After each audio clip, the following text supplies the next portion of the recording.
جمعے والے دن سورہ کہف مکمل پڑھنا سنت ہے یا پہلی 10 آیات؟ دیکھیں حدیث میں دونوں کی فضیلت ہے، پہلی 10 آیات کی بھی اور سورہ کہف کی بھی، تو یہ ایک پیکج ہوتا ہے، آپ سمجھ لیں کہ اصل تو یہ ہے کہ پوری سورہ کہف پڑھے، پوری نہیں پڑھ سکتے تو چلے ایک اللہ نے ایک اور پیکج ہمیں دیا ہے کہ پہلی 10 آیتیں پڑھ لیں۔ اس کی مثال ایسے ہے جیسے حدیث میں جو تسبیح کا حکم ہے 33 دفعہ سبحان اللہ، 33 دفعہ الحمدللہ، 34 دفعہ اللہ اکبر، یہ ہر نماز کے بعد ہے، لیکن حدیث میں 10 دفعہ بھی ہے کہ 10 دفعہ سبحان اللہ، 10 دفعہ الحمدللہ، 10 دفعہ اللہ اکبر، تو یہ ان لوگوں کے لیے پیکج ہے کہ بھائی جو 33 دفعہ نہیں پڑھ پا رہے تو چلو 10 دفعہ پڑھ لو۔ تو اس طرح اصل فضیلت تو یہی ہے کہ 33 دفعہ سبحان اللہ پڑھا جائے، 33 دفعہ الحمدللہ، 34 دفعہ اللہ اکبر، یہ نہیں ہو سکتی تو some thing is better than nothing, تو 10 دفعہ پڑھ لیا جائے۔ تو یہی سورہ کہف کا بھی ہے، اصل تو یہی ہے کہ پوری سورہ کہف پڑھی جائے، نہیں تو کم از کم پچھلی 10 آیات پڑھ لیں۔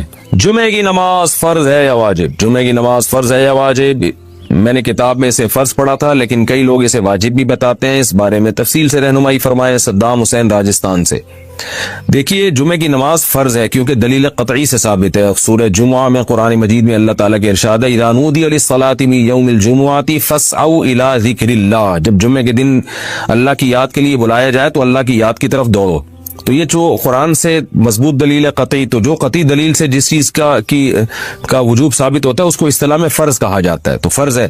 رہا یہ مسئلہ کہ بعض فقہاء نے واجب لکھا ہے تو وہ اس لیے کہ یہ فرض اور واجب جو اصطلاحات ہیں، واجب کہتے ہیں جو دلیل ظنی سے ثابت ہو، قطعی سے نہ ہو، یعنی یقینی بہت زیادہ یقینی دلیل نہ ہو، اور فرض کہتے ہیں جو ایسی پکی ڈھکی دلیل سے ثابت ہو جس کا انکار ممکن نہ ہو۔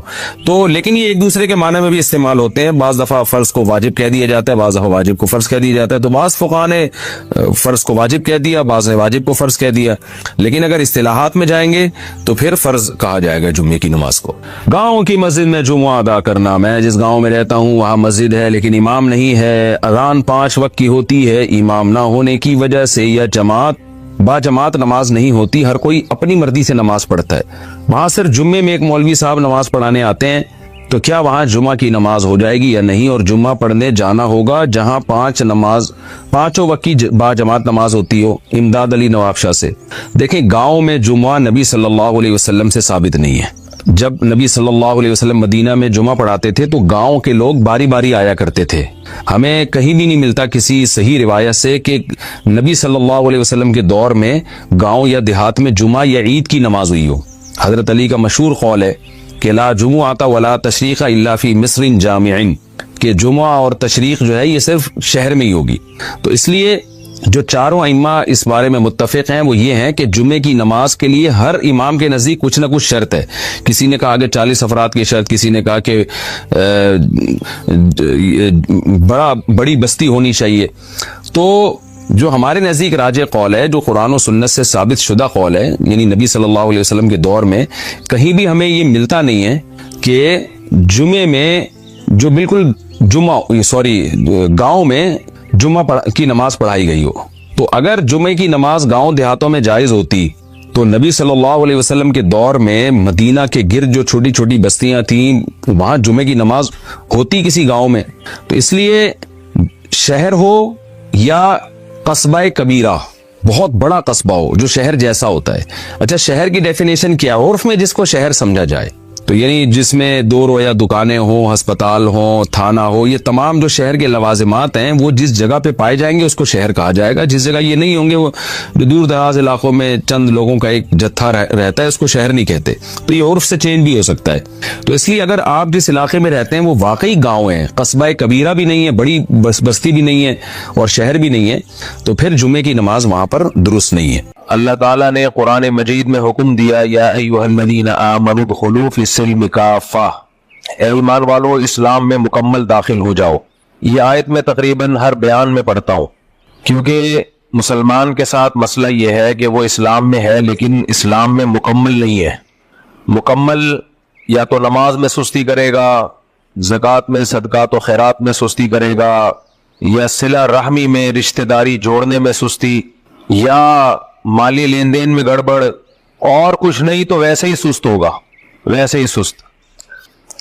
دنیا میں سستی میں جو نمبر 1 ممالک ہیں وہ سارے ٹاپ کے اسلامی کنٹریز ہیں۔ جتنے اسلامی کنٹریز ہیں ان کے گورنمنٹ کے اداروں میں اگر آپ کا کوئی کام پھنس جائے حکومتی ادارے میں تو آپ کو اندازہ ہو جائے گا کہ کس قدر سستی ہے۔ تو یہ سستی بھی تو ایک بہت بڑا جرم ہے, بہت بڑا گناہ ہے. ہر کام میں سستی, ہر کام میں سستی. اللہ تعالیٰ کا قانون ہے کہ فطرت سے جب کوئی بغاوت کرتا ہے, نیچر سے جب کوئی لڑتا ہے, تو اس کو سزا لازمی ملتی ہے. اگر اللہ کے حکم کی کوئی نافرمانی ہو جائے اور آپ کو ندامت ہو کہ میں نے غلط کیا, اب میں اللہ کے سامنے توبہ استغفار کرتا ہوں, گڑ گڑاتا ہوں, معافی مانگتا ہوں, اللہ معاف کر دیتا ہے. لیکن خوب اچھی طرح ایک بات سمجھ لیں, نیچر معاف نہیں کرتی ہے, فطرت معاف نہیں کرتی ہے. مثال کے طور پر آپ کسی دیوار پہ چل رہے ہیں, نیچے گہری کھائی ہے, لوگ آپ کو منع کریں گے کہ زیادہ فنٹر بننے کی کوشش مت کرو, اس پہ مت چلو, گر گئے تو ہڈی پسلی ایک ہو جائے گی. لوگوں کو شوق ہوتا ہے نا فنٹر بننے کا, ویلیاں لگا رہے ہوتے ہیں. آپ نے یوٹیوب پہ ویڈیوز دیکھی ہوں گی, ویلی لگاتے ہوئے ٹرک کے نیچے آ گیا, بائک پہ لیٹ کے بائک چلا رہا ہے, کسی نے وہ پٹخ دیا, اٹھا کے مار دیا. فارغ آدمی جو ہوتا ہے نا, فارغ, اس کے یہی کام ہوتے ہیں. جب انسان اپنے آپ کو مفید کاموں میں مصروف نہیں رکھتا تو شیطان اس کو غلط کاموں میں لگا دیتا ہے. تو آپ کسی بڑی دیوار پہ چل رہے ہیں, دائیں اور بائیں گہری کھائی ہے, لوگ کہہ رہے ہیں بھائی تم اتنے ایکسپرٹ بھی نہیں ہو, پہلے چھوٹی دیوار پہ تجربہ کر کے سیکھ لو, زیادہ فنٹر بننے کی کوشش مت کرو. لیکن آپ کو شوق ہے شو بازی کا, آپ چلنا شروع ہوئے, تھوڑی دیر میں آپ کو احساس ہو گیا, بیچ میں جب آپ پہنچے تو نہ آگے جانے کے اور نہ پیچھے آنے کے. اب آپ کا بیلنس نہیں ہے اور آپ دھڑام سے نیچے گرے. جب آپ نیچے گرو گے تو آپ کو احساس ہوگا کہ میں نے غلطی کی. اللہ نے ہمیں احتیاط کا حکم دیا ہے یا بے احتیاطی کا حکم دیا ہے؟ بولیں. اللہ نے ہمیں اپنی زندگی بچانے کا حکم دیا ہے یا زندگی کو بلا وجہ خطرے میں ڈالنے کا حکم دیا ہے؟ بچانے کا حکم دیا ہے. دیوار پہ چلنے سے پہلے آپ کو علماء نے بھی سمجھایا کہ بھائی مت کرو یہ کام, یہ جائز نہیں ہے. آپ بحث میں لگ گئے کہ فتویٰ لے کر آؤ, قرآن میں کہاں لکھا ہے کہ دونوں طرف گہری کھائی ہو اور دیوار کے بیچ میں چلنا حرام ہے اسلام میں؟ فتویٰ لے کر آؤ. آج کل لوگ اسی طرح کی فضول باتیں کرتے ہیں. کہاں لکھا ہوا ہے اسلام میں؟ بھائی اسلام جنرلی اصول بیان کرتا ہے, ان اصولوں سے مسائل نکالنا, قانون اخذ کرنا, یہ حضرات فقہا کا کام ہے. تو انہوں نے نکالے ہیں مسائل. ایسے تھوڑی ایک ایک چیز لکھی بھی ہوگی کہ جمعے کے دن نہا دھو کے آیا کرو, سر پہ ٹوپی اچھی والی پہنا کرو, خوشبو اچھی والی لگایا کرو. اصول اور ضابطے بیان کیے. تو اللہ نے قرآن میں کہہ دیا اپنے آپ کو لا تلقوا بایدیکم الی التہلکہ, اپنے آپ کو خود ہلاکت میں مت ڈالو. مطلب یہی ہے کہ بے احتیاطی والے کام مت کرو. شد عقالہ وتوکل علی اللہ, اونٹ کے پاؤں کو رسی سے باندھ لو, اس کے بعد اللہ پہ توکل کرو. اب چوری نہیں ہوگا. اونٹ کو آپ نے رسی سے باندھا نہیں, ایسے ہی چھوڑ دیا اور آپ نے اللہ پہ توکل کیا کہ اللہ بچانے والا ہے. پھر جب وہ چوری ہو گیا تو آپ کہو گے کہ میں نے تو اللہ پہ اعتماد کیا تھا, اللہ بچانے والا ہے, لیکن یہاں تو اللہ نے نہیں بچایا. لوگ عمرہ کرنے جاتے ہیں, حج کرنے جاتے ہیں, جیبیں کٹ جاتی ہیں. آج کل تو کم ہو رہا ہے, پہلے بہت کٹا کرتی تھی. ایک دیہاتی آدمی کی جیب کٹ گئی, وہ کہنے لگا کہ اے اللہ, ہم نے تو سنا ہے کہ جو تیرے گھر میں آئے وہ تیرا مہمان ہوتا ہے, تو مہمان کی جیب کٹنے سے بچا نہیں سکتا تھا؟ ہم تیرے گھر میں آئے ہیں, کم از کم اتنا تو خیال ہو جاتا نا کہ ہماری تو کم از کم جیب نہ کٹتی. تو اب وہ دیوار پہ چل رہا ہے, علماء نے بھی منع کیا ناجائز ہے, دونوں طرف گہری کھائی ہے, کیوں اپنے آپ کو مصیبت میں ڈال رہے ہو تھوڑی سی شہرت کی خاطر؟ لیکن سمجھ میں بات نہیں آئی. آپ کا پاؤں پھسلا اور اب آپ گرنے لگے. جب آپ گرنے لگے آپ کو فوراً احساس ہو گیا کہ اے اللہ, مجھ سے غلطی ہوئی ہے, میں نے جرم کیا اپنی جان پہ. اور نیچے پہنچنے سے پہلے آپ نے پکی سچی توبہ کر لی. نیچے پہنچنے سے پہلے بلکہ پاؤں پھسلا اور آپ کے زبان مبارک سے نکلا استغفر اللہ ربی من کل ذنب واتوب الیہ. اے اللہ, آج تک میں نے جتنے گناہ کیے, صغیرہ ہو کبیرہ ہو, علانیتاً ہو سرن ہو, حقوق و لباس سے اس کا تعلق ہو یا تیرے حقوق سے اس کا تعلق ہو, جتنے گناہ اے اللہ جس کے پیسے کھائے ہوئے پکا ارادہ کرتا ہوں اس کے پیسے بھی لوٹاؤں گا, یہ بھی وہ بھی, حج نہیں کیا وہ بھی معاف کر دے. صرف یہ والے گناہ سے توبہ نہیں کی, اس کے علاوہ بھی جتنے سے سب سے دل سے توبہ کی, اے اللہ آئندہ سے انسان کا بچہ بن کے زندگی گزاروں گا. بس آپ کا کیا خیال ہے, اللہ معاف کر دے گا؟ رفیع بھائی کہہ رہے ہیں نہیں کرے گا. کر دے گا معاف, اللہ معاف نہیں, گناہ معاف ہو جائے گا. ہاں ہاں, مال کھانے کا تو معاف نہیں ہوگا, وہ تو وراثت میں سے دینا پڑے گا. یہ جو اس نے بے احتیاطی کی ہے نا, اس کو احساس ہو گیا اور اس نے دل سے پکی اور سچی توبہ کر لی. جہاں حقوق والی بات ہے وہ تو بہرحال دینے پڑیں گے, وہ تو پھر اگر مر گیا تو اس کی وصیت میں سے نافذ, یعنی اس کی وراثت میں سے, وصیت نہیں, اس کی وراثت میں سے دینا پڑے گا پیسہ. لیکن جو اس نے بے احتیاطی کی تھی, اب اس کو احساس ہو گیا اور پکی توبہ کی اس نے, تو بھائی توبہ سے ہر گناہ کیا ہو جاتا ہے, معاف. اور وہ یہ تو واقعی میں مل گیا کہ دوسرے کے سامنے کرا کہ میں کچھ نہیں مان گیا. نہیں, وہ تو بالکل آخری وقت تھا نا جب فرشتے دیکھ لیے تھے اس نے. جب تک موت کا غرغرہ نہ آئے, روح نکلنا نہ شروع ہو, برزخ کے احوال نظر نہ آئے, اس وقت تک انسان کی توبہ قبول ہوتی ہے. ان اللہ یقبل توبۃ عبدہ ما لم یغرغر, حدیث کے الفاظ ہیں. ایک سچویشن وہ ہوتی ہے جس میں انسان موت اور زندگی کے بیچ میں ہوتا ہے, اس میں توبہ قبول نہیں ہوتی. دیکھو, ایک آدمی ہے جس کو یقین ہے کہ مجھے تھوڑی دیر کے بعد پھانسی کے پھندے پہ لٹکا دیا جائے گا, 100% موت ہے, 5 منٹ کے بعد مجھے پھندے پہ لٹکا دیا جائے گا. یہاں موت کا یقین تو ہے لیکن ابھی مرنا شروع نہیں ہوا ہے, تو ایسی سچویشن میں بھی توبہ قبول ہوتی ہے. یہ اہل سنت والجماعت کا اجماعی عقیدہ ہے, قرآن سے حدیثوں سے پتہ چلتا ہے کہ اس سچویشن میں بھی توبہ قبول ہوگی. لیکن ایک بات خوب اچھی طرح سمجھے, توبہ قبول ہوتی ہے, استغفار کی تسبیح کو توبہ نہیں کہتے. توبہ الگ چیز ہے. ایک ہوتا ہے ایکسکیوز کر لینا کسی سے, سوری کر لینا, سوری الگ چیز ہے. توبہ سوری کا نام نہیں ہے, توبہ سوری سے اوپر کی چیز ہے. سوری توبہ کا ایک رکن ہے, ایک جزو ہے. مکمل توبہ سوری کو نہیں کہتے. سمجھ میں آ رہی ہے بات؟ دیکھو, سجدہ نماز کا ایک رکن ہے, سجدے کے بغیر نماز نہیں ہوتی. لیکن صرف سجدے ہی کو نماز تھوڑی کہا جائے گا. آپ نماز پڑھنے آئے ہو, جمعے کی آپ سجدہ کر کے چلے گئے تو نماز کہلائے گی ہے؟ نہیں بھائی. اور سجدے کے بغیر باقی نماز پڑھ لی تو بھی نماز نہیں کہلائے گی. تو ہم یہ کہہ سکتے ہیں کہ سجدہ نماز نہیں ہے لیکن نماز کا ایک اہم ترین رکن ہے. تو گناہ پہ اللہ سے سوری کرنا یہ توبہ کا ایک رکن ہے.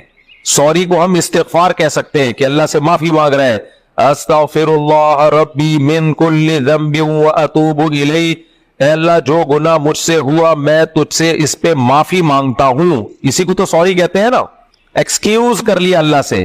یہ توبہ نہیں ہے, خوب سمجھ لو. توبہ کا ایک رکن ہے, ایک پارٹ ہے توبہ کا, باقی 2 پارٹ ابھی باقی ہے. 3 پارٹ کمپلیٹ ہوں گے, جیسے نماز میں قیام, سجدہ, رکوع, تلاوت, یہ سب پارٹس کمپلیٹ ہوں گے تو وہ عمل آپ کا نماز کہلائے گا. ایسے ہی توبہ کے 3 پارٹ ہیں. سب سے پہلا پارٹ یہ ہے کہ آپ اس وقت اس گناہ کو چھوڑ دیں, اس وقت اس گناہ کو چھوڑ دیں, پریکٹیکلی چھوڑ دیں آپ اس. ایک آدمی چوری کر رہا ہے اور توبہ بھی کر رہا ہے, اللہ سے معذرت بھی کر رہا ہے, لیکن کر رہا ہے چوری, تو یہ توبہ نہیں ہے, استغفار ہے. یہ توبہ نہیں کہلائے گا یہ عمل. آپ غیبت کر رہے ہو اور توبہ بھی کر رہے ہو, اللہ میں غیبتیں بہت کرتا ہوں, پھر شروع ہو گئے غفار بھائی ایسے, ستار بھائی ایسے, وسیم بھائی نے یہ کیا, یہ پنکھا چوری کیا تھا اس کے بھائی نے, یہ ایسا ہے یہ ویسا ہے, اور پھر توبہ استغفار کی تسبیح ہاتھ میں آپ کے چل رہی ہے. لوگوں کے ہاتھ تسبیح چل رہی ہوتی ہے, آپ کی بھی ماشاءاللہ چل رہی ہے, لیکن آپ بیان سن رہے ہیں. اچھی بات ہے, تسبیح ہاتھ میں رکھنی چاہیے. تو تسبیح چل رہی ہے, استغفر اللہ استغفر اللہ, ڈرامہ بھی دیکھ رہے ہیں. اللہ مغفرت فرمائے ہماری دادی کی, ہمیں کوئی عیب نظر نہیں آیا ان میں, لیکن ایک چیز تھی, ڈرامہ بھی دیکھتی تھی اور تسبیح بھی چلتی تھی. ہمارے گھر میں تو ٹی وی نہیں تھا, پڑوسیوں کے یہاں جا کے, اور ڈرامے بھی پہلے زمانے کے بڑے سیدھے سادے سے ہوتے تھے. باقی ماشاءاللہ تہجد, تلاوت, نماز, روزہ.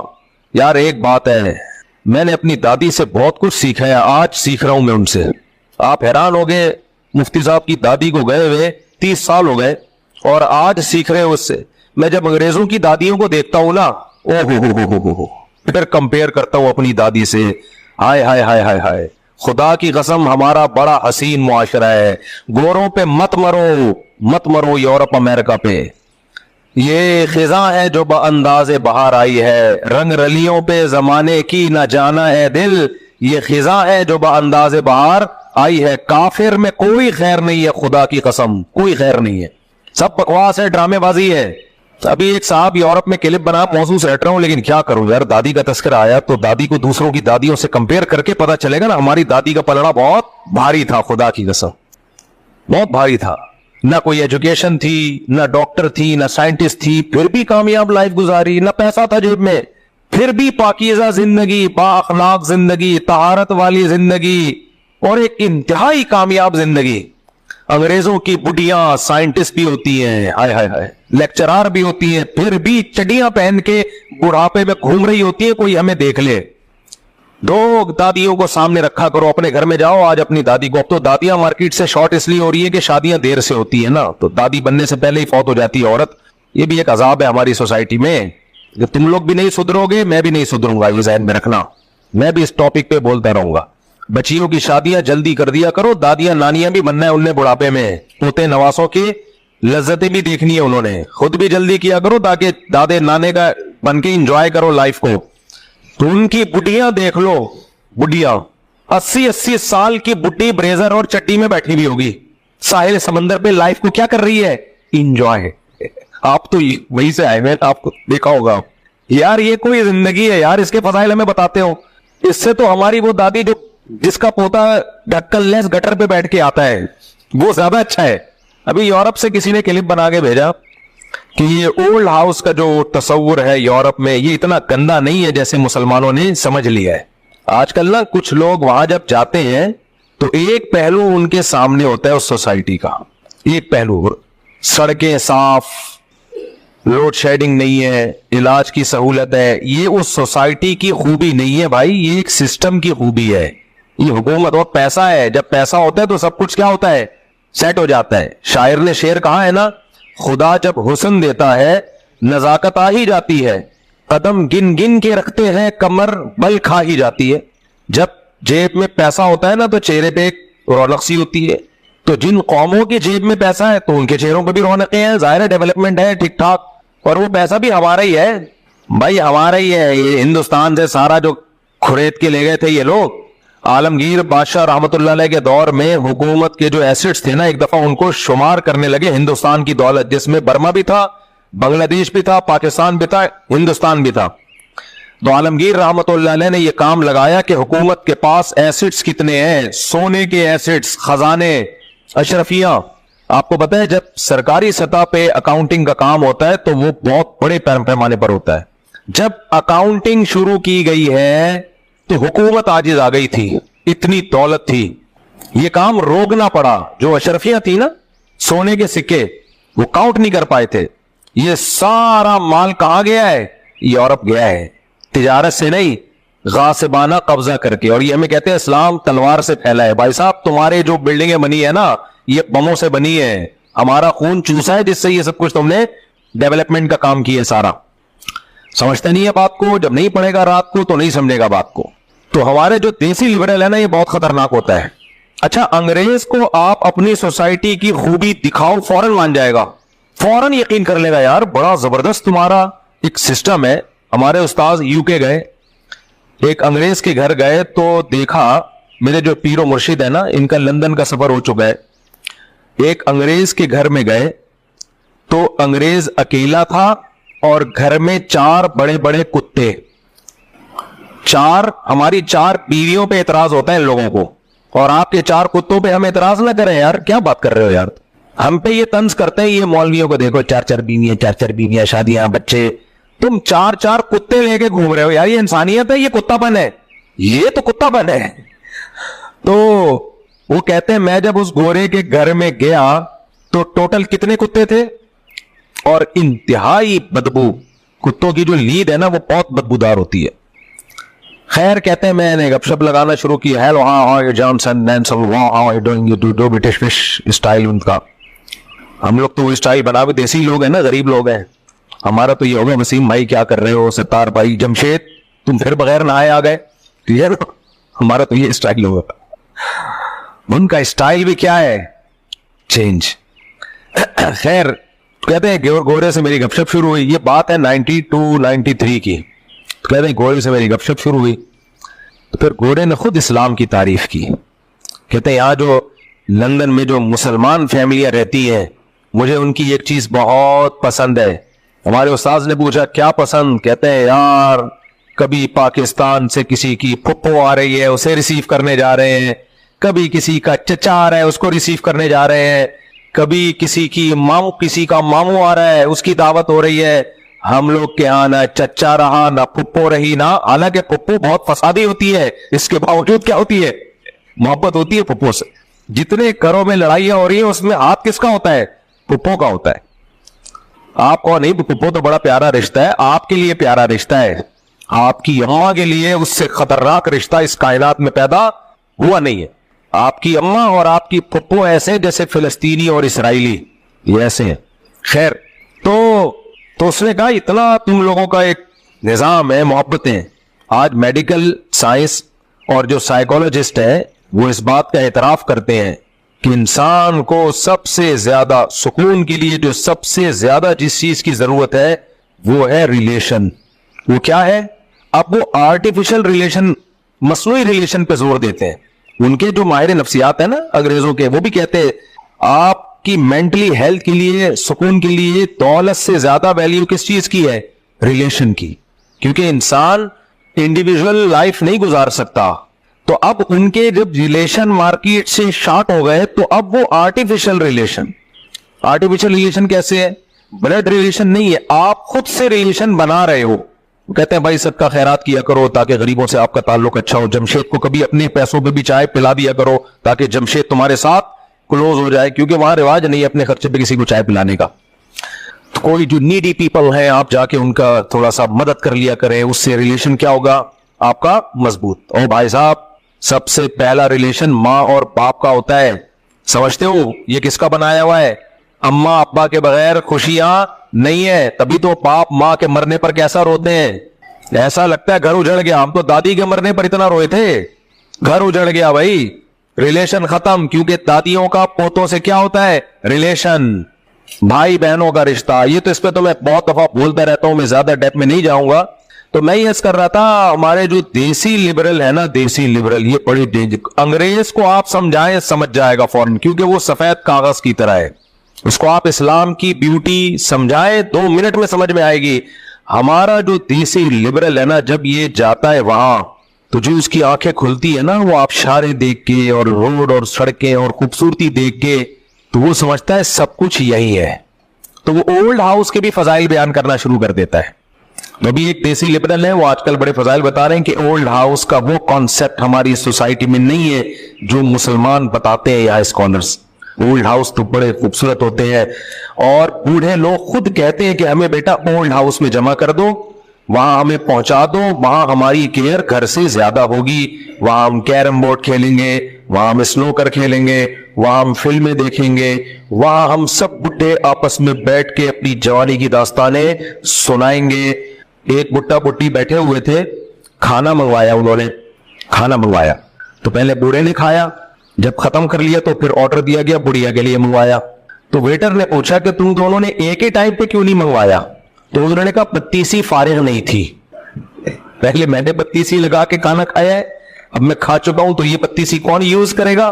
یہ دادی یوز کرے گی. تو اس لیے تو یہ ساری سہولتیں کہاں میسر ہوتی ہیں؟ سارے بڈھے ایک جگہ, بوڑھے ایک جگہ اکٹھے ہو جاتے ہیں. تو کتنا اچھا اولڈ ہاؤس. انسان کی عقل, ہمارے حضرت فرمایا کرتے تھے انسان اسلام سے جب ہٹتا ہے نا, سب سے پہلے اس کی کھوپڑی خراب ہوتی ہے. سب سے پہلے جو چیز خراب ہوتی ہے وہ کیا ہے؟ کھوپڑی.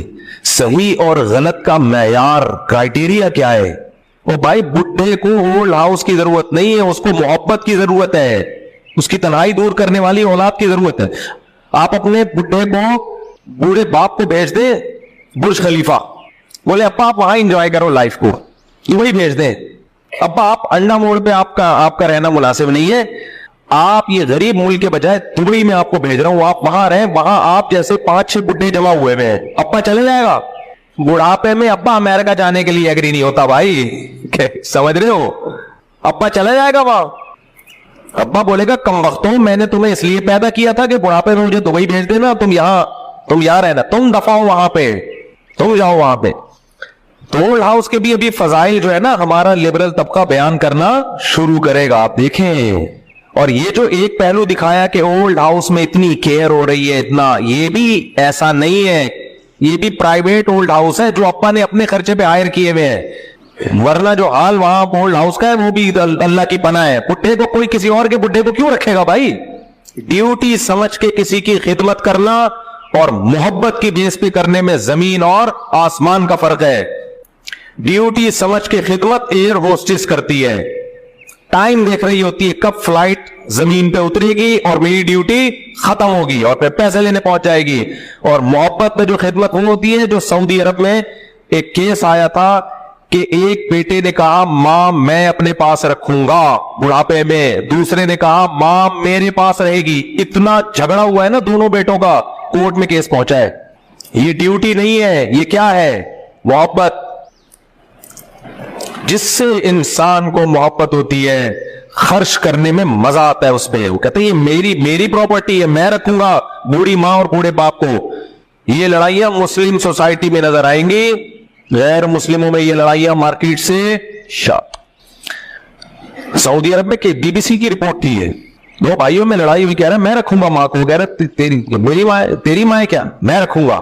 کورٹ میں کیس گیا ہے, پھر عدالت نے 6 مہینے تک آئے کہ 6 مہینے تو رکھے گا, 6 مہینے تیرا باپ رکھے گا, تو رکھے گا. کس سطح پہ لڑے. میں جب میڈیا دیکھتا ہوں نا تو ڈپریشن سے نیند اڑتی ہے کہ علماء کس سطح پہ لوگوں سے جنگ کریں. مذہب انسان کو صحیح گائیڈ کرتا ہے, لیکن مذہبی اسکالر ہی اگر 2 نمبری شروع کر دے, 2-3 مذہبی اسکالر ہیں آج کل, انہوں نے یہ منجن بہت بیچنا شروع کر دیا ہے کہ تمہاری بیوی پر تمہاری ماں کی خدمت لازم نہیں ہے. یار تم بے شرمو, تمہاری ماں جب تمہاری بیوی کو بلاتی ہے کہ بیٹا پانی لے کر آؤ, بغیر تو تم اپنی بیوی کو یہ مسئلہ بتایا کرو کہ تم پر میری ماں کی خدمت لازم نہیں ہے. جیسے بے شرم لوگ ہیں, غیرت نہیں ہے ان لوگوں میں. آپ اس پر بیان کرو کہ ساسیں بہوؤں پہ ظلم کرتی ہیں, ہم بھی سنیں گے آپ کی بات, کرتی ہے, اس میں 2 رائے نہیں ہو سکتی.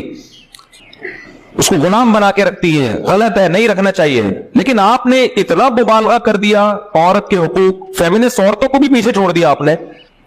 گھروں کا نظام کیسے چلے گا؟ ہمیشہ گھروں میں چھوٹے کس کی خدمت کرتے ہیں؟ بڑوں کی. یہ ہماری سوسائٹی کی خوبصورتی ہے.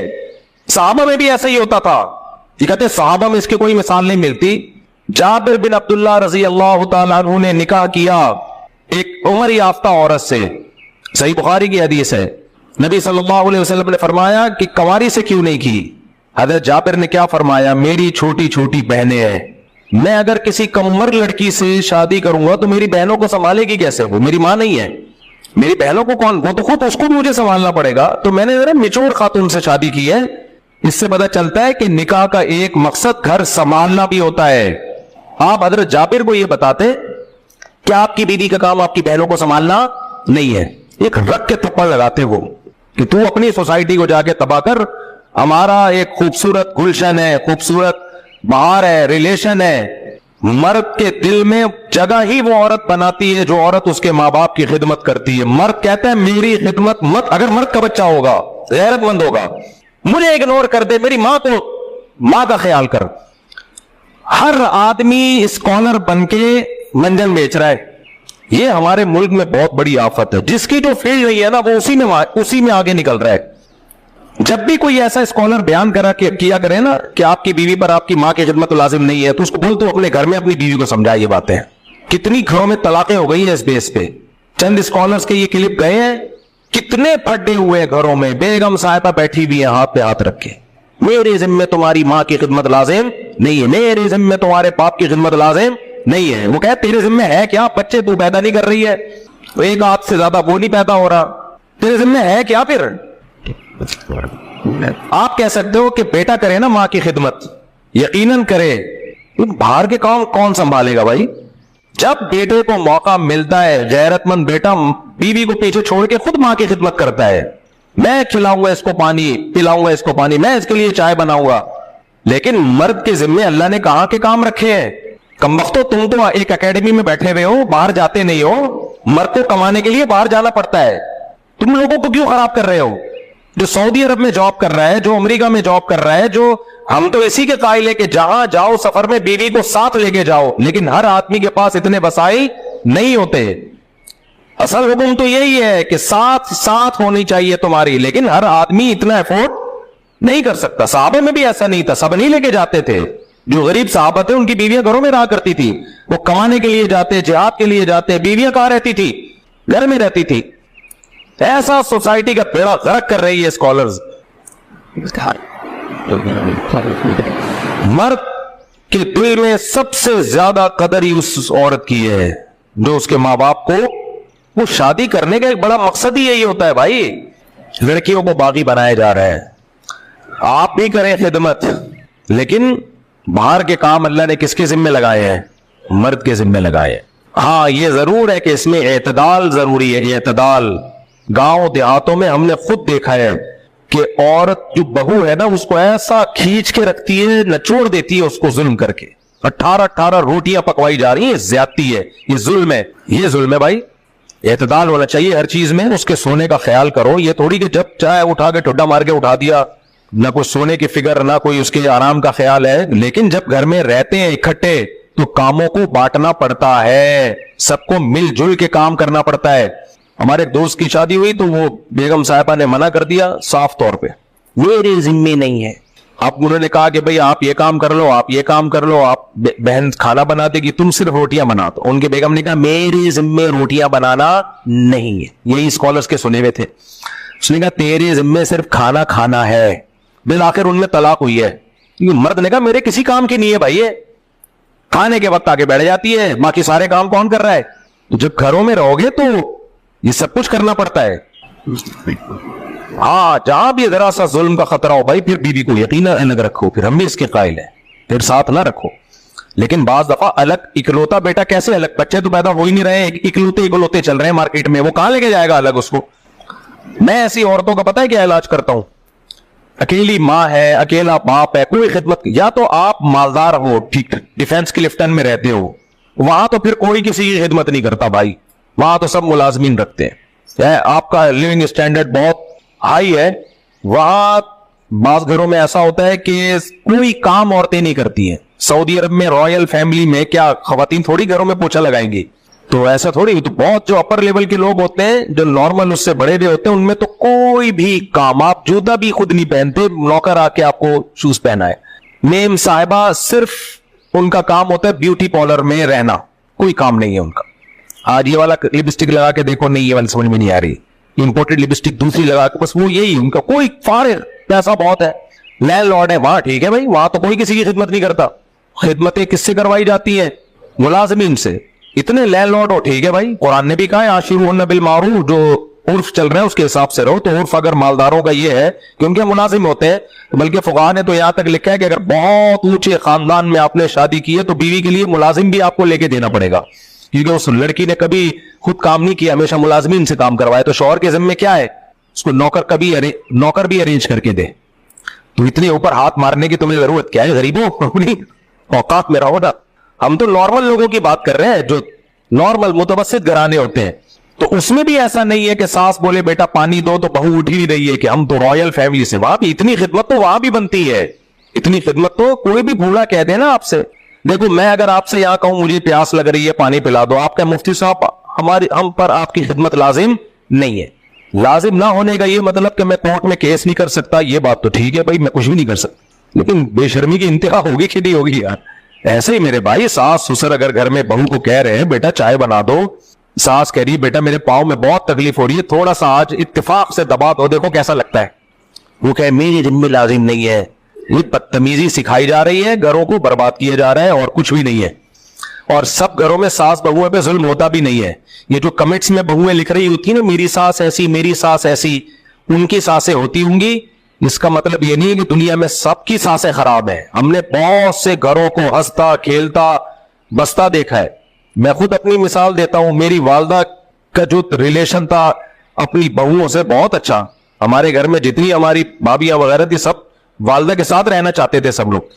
میری دادی اور میری والدہ ساتھ رہی ہیں, ساس تھی نا, ساری زندگی ساتھ گزاری ہے انہوں نے. اور میری والدہ ایجوکیٹڈ تھی, میری والدہ نے اسکول اسکول میں سپروائزر تھی, ٹیچر تھی, تو پڑھی لکھی خاتون تھی میری والدہ. گھر سنبھالا انہوں نے, دادی کو بھی سنبھالا, خدمت کی, ہمارا بھی دل جیتا, دادی کا بھی دل جیتا. اگر میری اماں سن لیتی ان اسکالرس کو شروع میں ہی, ان اسکالرس کو سن لیتی کہ مجھے الگ گھر لے کے تو میرے ذمے, میرے ابا سے کہہ رہی ہوتی میرے ذمے آپ کی والدہ کی خدمت لازم نہیں ہے, تھوڑا انگلش میں ٹش پش بھی کر دیتی اور الگ ہو جاتے ہیں, تو ہمیں دادی کی محبت, بولو نا یار, الگ رہتے ہیں, دادی کی محبت تو نہ ملتی. دادی تو بھائی چاہیے میرے بھائی. بچے کو کیا چاہیے؟ اب تم بڈھے ہو گئے ہو, اب تمہیں نہیں پتا چلے گا. بچے کو اماں سے زیادہ کون اچھی لگتی ہے؟ نانی, دادی. ہمیں تو بھائی اپنی اماں سے زیادہ دادی پسند تھی, کیونکہ ہماری دادی نے ایک تخت تھا ان کا جہیز کا ملا ہوا, میرا خیال ہے کم از کم 1948 سے پاکستان بننے سے پہلے کا تخت تھا وہ, اس پہ پھٹے لگے ہوئے تھے. ایک جہیز کا بکسا تھا ان کے پاس. میں نے جب سے ہوش سنبھالا وہ بکسا دیکھتا آیا تھا میں, لوہے کا. ہم کہتے تھے بریف کیس کا زمانہ آ گیا ہے. نہ پھر پان کا ایک کھوکھا, وہ پان تان ہوا کرتا تھا, ہندوستانی عورتیں نا پان, اس پہ اتنا سا انہوں نے پان نکالا, کتھا لگایا, چونا لگایا, چھالیاں ڈالی, یوں کر کے سائڈ پہ فکس کیا اور نیت باندھ لی نماز کی. زبردست چیزیں چھپا چھپا کے رکھتی تھی ہم نے پوتوں کے لیے. وہاں چھپا دیا, کچھ کیلا چھپا دیا, کچھ آئس کریم چھپا دی, جس پہ زیادہ دل آ رہا ہے اس کو بلا کے چھپڑ میں اس کو پکڑا دیا. انگریزوں کی دادی کو دیکھو, بریزر پہن کے اور چٹی پہن کے بیٹھی نہیں ہوگی. یار کچھ انسان کو کچھ اس عمر میں تو کم از کم کچھ اسکارف ہو. پھر میں جب انگریزوں کی بڑھیوں کو دیکھتا ہوں مجھے اپنی نانی بھی یاد آتی ہے, دادی بھی. نانی کا بھی ایسے ہی حساب تھا. میں فوراً دیکھتا ہوں یار ہماری دادیوں کے سروں پہ چادریں ہوتی تھی, ہاتھ میں تسبیح, وضو, بار بار وضو کرنا کی وجہ سے چہرے پہ ایک رونق, تلاوت, دعائیں, بات بات پہ دعائیں دیتی تھی. ایک خرابی تھی ڈرامہ اور تھوڑا پڑوسوں کی غیبتیں ہلکی پھلکی, اللہ معاف فرما. تو وہ بھی جب کوئی غیبت کا ٹائم آتا آواز بہت سلو ہو جایا کرتی تھی. ہم کہتے تھے بھائی آواز تو کمرے سے باہر نہیں جا رہی, لیکن اتنی آرام سے. آپ نے دیکھو پرانے زمانے کی دادیاں جب غیبت کرتی ہے نا تو آواز کیا کر دیتی ہے؟ سلو. ان کو احساس ہوتا ہے کہ ہم کوئی الٹا کام کر رہے ہیں, ٹھیک کام نہیں کر رہے ہیں. تو اس لیے جب مرا کرو نا اس کلچر پہ تو جا کے ان کے بڈھوں کو دیکھ لیا کرو. کس کو؟ بڈھوں کو. اور اپنے بڈھوں کو کمپیئر کیا کرو. اب تو ہمارے یہاں بھی لبرلزم, سیکولرزم اتنا آ رہا ہے کہ ہمارے بڈھوں کا بھی وہی حشر ہونے والا ہے. ماں باپ, دادا دادی, نانا نانی کی خدمت شوق سے کیا کرو. ان کے چماٹے بھی کھاؤ, ان کی ڈانٹے بھی کھاؤ, اس سے بہتر کوئی عبادت نہیں ہے. اللہ نے بہت بڑا حق بنایا بھائی. تو خیر ہم بات کیا کر رہے تھے کہ آج کل اولڈ ہاؤس کی بھی فضائل اب شروع ہو چکے ہیں, اور یہ ہماری سوسائٹی میں بھی اولڈ ہاؤس ہونا ضرور چاہیے, اس کا میں منکر نہیں ہوں, کیونکہ بہت سے لوگوں نے اپنے ماں باپ کو ہماری سوسائٹی میں بھی نظر انداز کرنا شروع کر دیا ہے. تو ان بیچاروں کا ٹھکانا کم از کم روڈ سے تو بہتر ہی ہے نا اولڈ ہاؤس.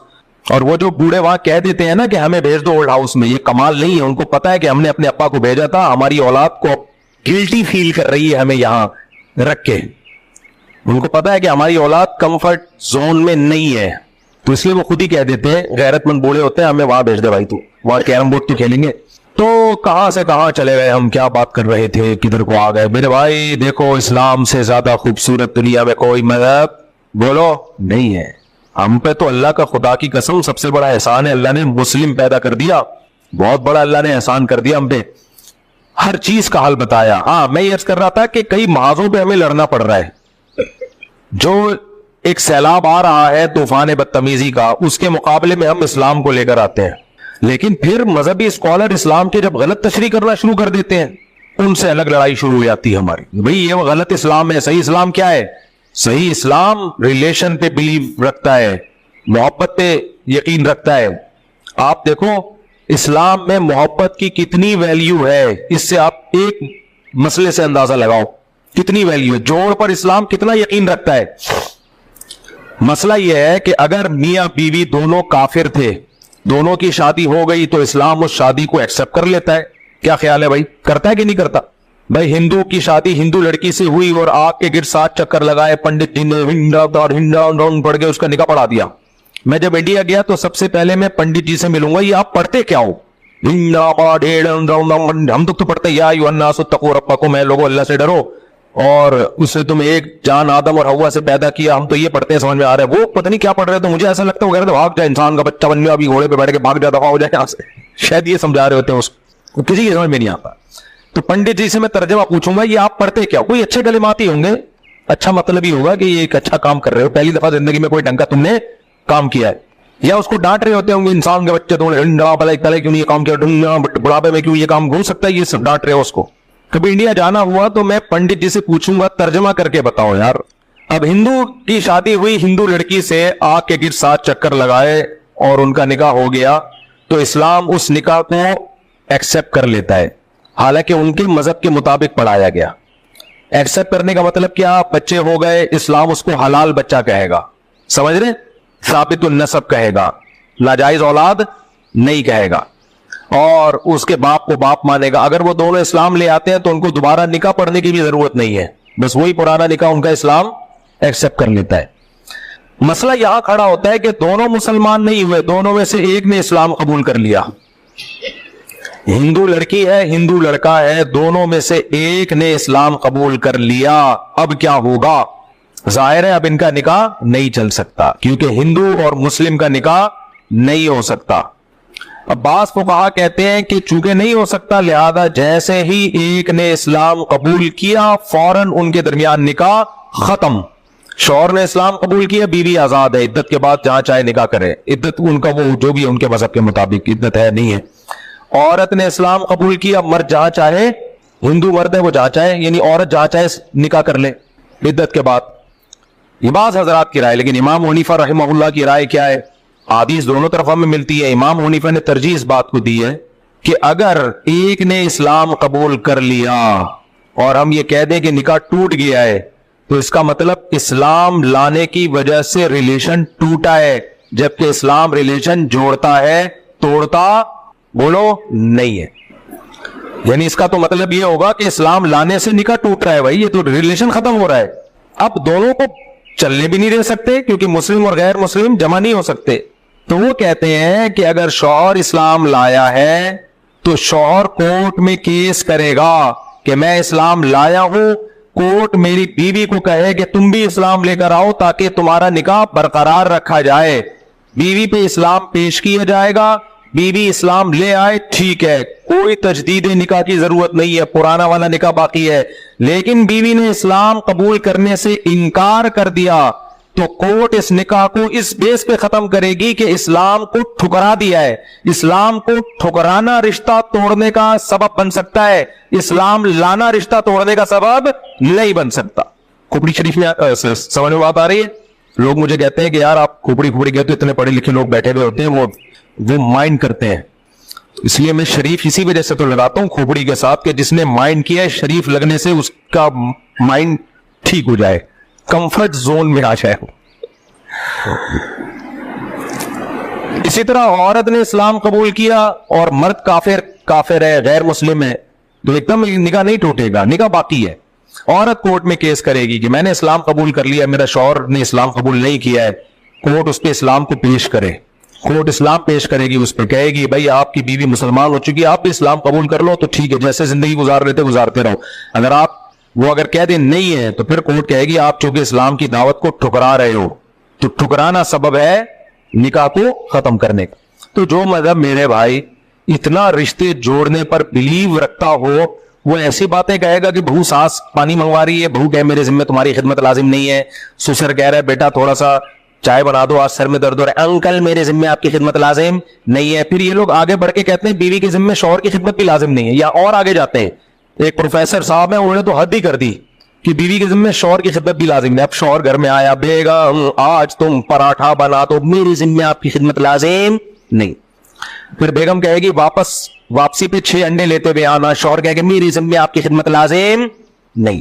وہ کہے گی نان نفقہ آپ کے ذمہ, تو کہہ رہے اکاؤنٹ میں پیسے ڈال دیے نا, 6 انڈے اپنے باپ سے منگوا, میرے سے کیوں منگوا رہی ہے, نان نفقہ ہے نا تو وہ میں نے ڈال دیا نا اکاؤنٹ میں کیوں 6 انڈے لیتے ہوئے آؤں, میں کوئی خان ساما ہوں ہے, میں تیرے پھر جو کراچی میں جو ابیوزو لینگویج پھر یوز ہوتی ہے نا, تو باپ دادا پہ آتے ہیں, میں تیرے باپ کا نوکر لگتا ہوں, جب باہر جاؤں 6 انڈے لیتے ہوئے آؤں, دہی لیتے ہوئے آؤں, تیرے باپ کے لیے دہی کی دکانیں کھول کے دی ہوئی ہے کیا مجھے, پھر یہ اسٹائل ہو, سمجھ رہے ہو.